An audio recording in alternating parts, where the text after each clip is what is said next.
Hi, my name is Stanley Curtis, and I wanted to talk to you about slurs today and the importance of the oral cavity. So, it's one of the control points for making slurs happen, going from low notes to high notes.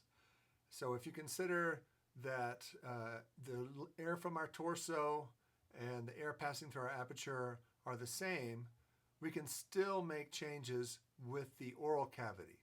So, the oral cavity. Basically, we have a skull and we have a lower jaw. It's loose and connected to the skull, but it's loose. We can go up and down.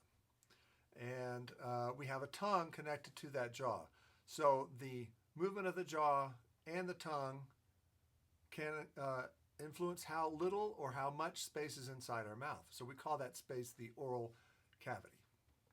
So first of all, I wanted to just give you a little bit of an exercise to help loosen up the jaws. I got this exercise from my Alexander Technique teacher, Nada Dianchenko.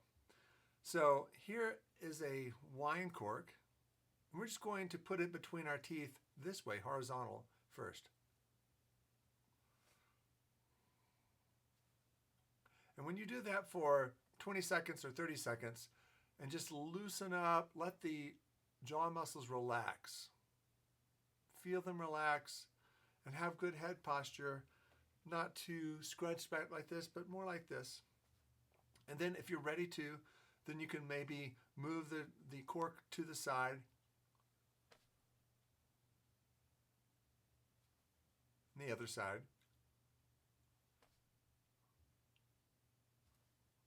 Always scanning the jaws with your mind to feel for any tension and trying to release that tension. And then the third level is to perhaps try the cork up and down like this, if it's not too big.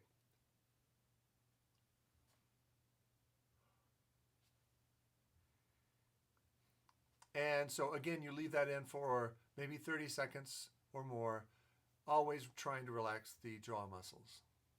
And then I think you'll find that the jaw movement will be a little easier to do slurs. So that's a good thing. So we look at the jaw movement on our trumpet. And I'll turn to the side so you can see it better.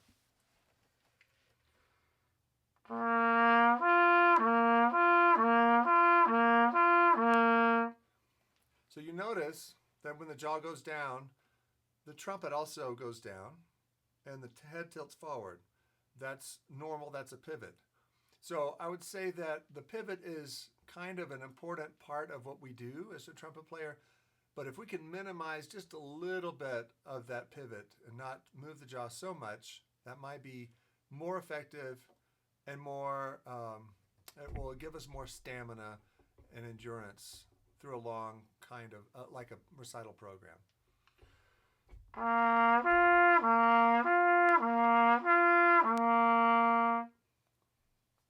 So a little bit less movement is recommended. So when we do this jaw movement, imagine that my right hand is imitating my tongue, and my left hand is the roof of the mouth. So there's air going between the tongue and the roof of my mouth. If you go up, there's less room. If you go down, there's more room. The more room you have, then it's going to slow down the air and let you play a lower note. So what I often hear for some young trumpet players is kind of a gapped slur.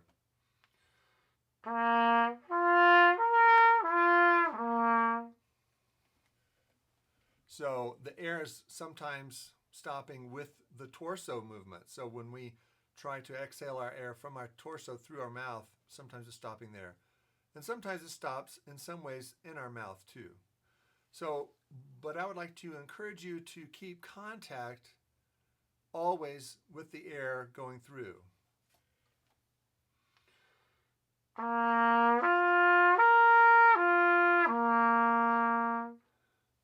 In an earlier blog post, I talked about the importance of stretching. So that's an important way to keep the contact in the air. I wanted to visually show you something that I found compelling, is that when I think about slurs, often the air between my tongue and the roof of my mouth feels like a squishy ball. All right, it's just the feeling I have, and maybe you have a slightly different feeling. But I'm going to demonstrate now this squishy ball between my hands. And when I go higher, it squishes a little bit and perhaps goes forward. When I go lower, it relaxes and my tongue comes back just a little bit. Lower and a little bit back. So, da.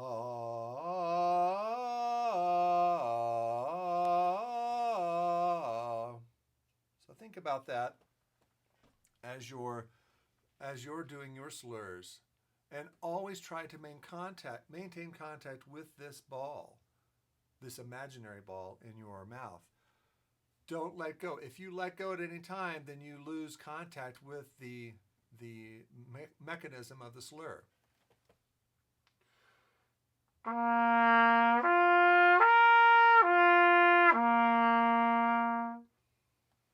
right, good luck with your slurs.